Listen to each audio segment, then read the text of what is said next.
ಶಿವ ಪ್ರಥಮದಲ್ಲಿ ಜಗದಾದಿ ಜಗದ್ಗುರು ರೇಣುಕಾದಿ ಪಂಚಾಚಾರ್ಯರನ್ನ ಆರಾಧ್ಯ ಗುರುವರ್ಯ ವಿಶ್ವಾರಾಧ್ಯ ಮಹೇಂದ್ರ ಶಿವಾಚಾರ್ಯರನ್ನ ಶಿರಸಾಷ್ಟಾಂಗ ನಮಸ್ಕಾರ.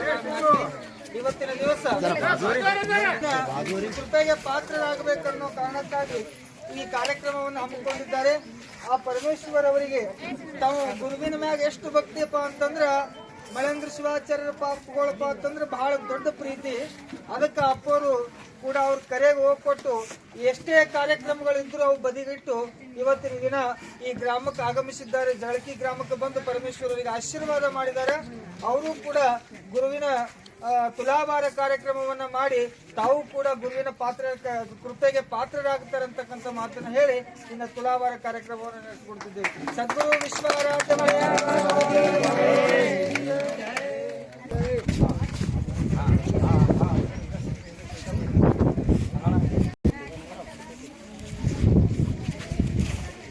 ಶ್ರೀ ಗುರು ಮಹೇಂದ್ರ ಶಿವಾಚಾರ್ಯ ಈಗ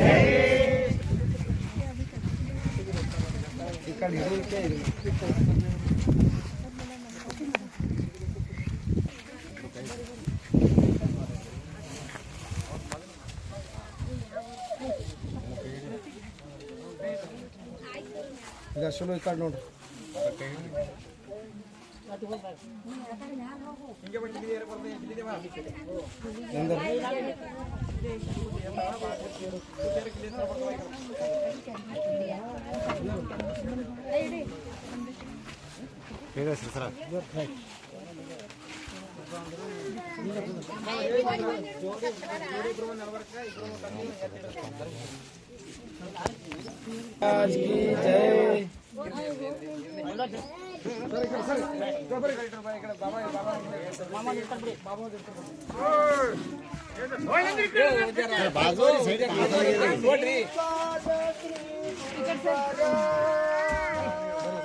ನೋಡಿ ಧನ್ಯನಾಗುಬಾರ ನೊಡಧೈತಿ ತುಲಾಭಾರ ನೋಡಿ ಧನ್ಯನಾಗುಬಾರ ಶ್ರೀ ವಿಶ್ವಾರಾಧ್ಯ ಗುರುವರ ಶ್ರೀ ವಿಶ್ವಾರಾಧ್ಯ ಗುರುವರ ಕೃಪಾಶೀರ್ವಾದ ನಡಧೈತಿ ತುಲಾಭಾರ ನೋಡಿ ಧನ್ಯನಾಗುಬಾರ ನಡಧೈತಿ ತುಲಾಭಾರ ನೋಡಿ ಧನ್ಯನಾಗುಬಾರ.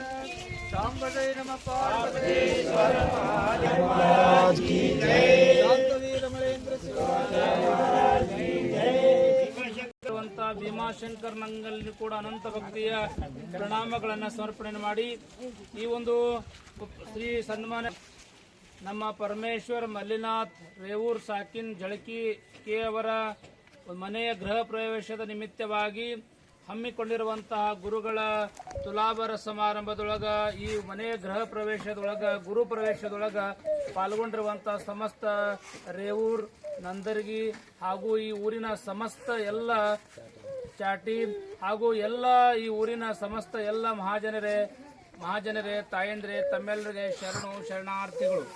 ನಿಜವಾಗಿ ಕೂಡ ನಮ್ಮ ಪರಮೇಶ್ವರದ ಇಚ್ಛಾ ಇತ್ತು. ಯಪ್ಪ ಮನೆ ನಾ ಕಟ್ತೀನಿ ತಾವು ಬರಲೇಬೇಕಂದಾಗ ಇವತ್ತಿನ ದಿವಸ ಬಹಳಷ್ಟು ಕಾರ್ಯಕ್ರಮ ಒತ್ತಡ 5 ಕಾರ್ಯಕ್ರಮ ಮುಗಿಸಿ ಬಂದಿನಿ. ಇದಾದ ಬಳಿಕ ಖಾನಾಪುರದೊಳಗೆ ಕಾರ್ಯಕ್ರಮ, ದೇವಣದೊಳಗೆ ಕಾರ್ಯಕ್ರಮ, ಅನೇಕ ಕಾರ್ಯಕ್ರಮ ಇದ್ರೂ ಕೂಡ ಇವೆಲ್ಲ ಕೆಲವೊಂದು ಮುಗಿಸ್ಕೊಂಡು ಇಲ್ಲಿ ನೇರವಾಗಿ ಈ ಒಂದು ಊರಿಗೆ ಹೋಗಿ ಬಂದಿದ್ದು ನಮ್ಗೆ ಬಹಳ ಖುಷಿಯಾಗಿದೆ. ಪ್ರತಿ ವರ್ಷ ಕೂಡ ತಾವು ಒಳ್ಳೆಯ ಕಾರ್ಯಕ್ರಮ ಜಾತ್ರೆ ಬಹಳ ದೊಡ್ಡ ಪ್ರಮಾಣ ಮಾಡುತ್ತಿರೋ ನಮಗೆಲ್ಲ ಬಹಳ ಸಂತೋಷ ವಿಷಯ. ನಿಜವಾಗಿ ಕೂಡ ಜೀವನದೊಳಗೆ ಏನೂ ಇಲ್ಲ, ಅನಿತ್ಯಾಣಿ ಶರೀರಾಣಿ ಇಭೋ ನೈವ ಶಾಶ್ವತಃ. ಜೀವನದೊಳಗೆ ಯಾವುದೂ ಯಾವುದು ಶಾಶ್ವತ ಅಂತಂದ್ರೆ ನೀವು ಮಾಡುವಂತ ಒಳ್ಳೆ ಕಾರ್ಯಗಳು ಮಾತ್ರ ಶಾಶ್ವತ ಅಂತಂದ್ರೂ ಕೂಡ ತಪ್ಪಾಗಂಗಿಲ್ಲ. ನೋಡ್ರಿ, ಕರ್ಮ ಯಾರಿಗ್ ಬಿಟ್ಟಿಲ್ಲ, ತಿಳಿದ ಮಹಾತ್ಮರಿಗೆ ಬಿಟ್ಟಿಲ್ಲ. ಕರ್ಮಗಳು ಕಳಿಬೇಕು ಮನುಷ್ಯನಿಗೆ. ಕರ್ಮ ಕಳೆದ ಬಳಕ ಮನುಷ್ಯ ಹೋಗಿ ಮಹಾದೇವನ ಆಗ್ತಾನ. ಯಾರಿಗ್ ಕರ್ಮ ಬಿಟ್ಟಿಲ್ಲ. ಯಾರಿಗಾದ್ರೂ ಇನ್ನೊಬ್ಬರಿಗೆ ಬೇರೆ ದೃಷ್ಟಿ ನೋಡಿದ್ರು ಕೂಡ ಮನುಷ್ಯನಿಗೆ ಕರ್ಮ ಬರ್ತದ. ಇನ್ನೊಬ್ರಿಗೆ ಮನುಷ್ಯಗೆ ನೋವು ಮಾಡಿದ್ರು ಕೂಡ ಕರ್ಮ ಬರ್ತದ. ಅಷ್ಟೇ ಅಲ್ಲ, ಇನ್ನೊಬ್ಬರಿಗೆ ಏನಾದ್ರೂ ನಿಂದ ಮಾತುಗಳು ಆಡಿದ್ರು ಕೂಡ ಮನುಷ್ಯನಿಗೆ ಕರ್ಮ ಬರ್ತದ. ನೆನಪಿಟ್ಟುಕೊಳ್ರಿ, ಕರ್ಮ ಯಾರಿಗ್ ಬಿಟ್ಟಿಲ್ಲ, ಕಷ್ಟಗಳು ಯಾರಿಗ್ ಬಿಟ್ಟಿಲ್ಲ, ಭಗವಂತನಿಗೆ ಬಿಟ್ಟಿಲ್ಲ. ನಿಮ್ಮಂತವ್ರಿಗೆ ಏನ್ ಬಿಡ್ತದಂತ ಶಾಸ್ತ್ರ ಹೇಳ್ತದ. ಒಮ್ಮೆ ಏನಾಗಿತ್ತು ಅಂತಂದ್ರೆ, ಶಿವನಿಗ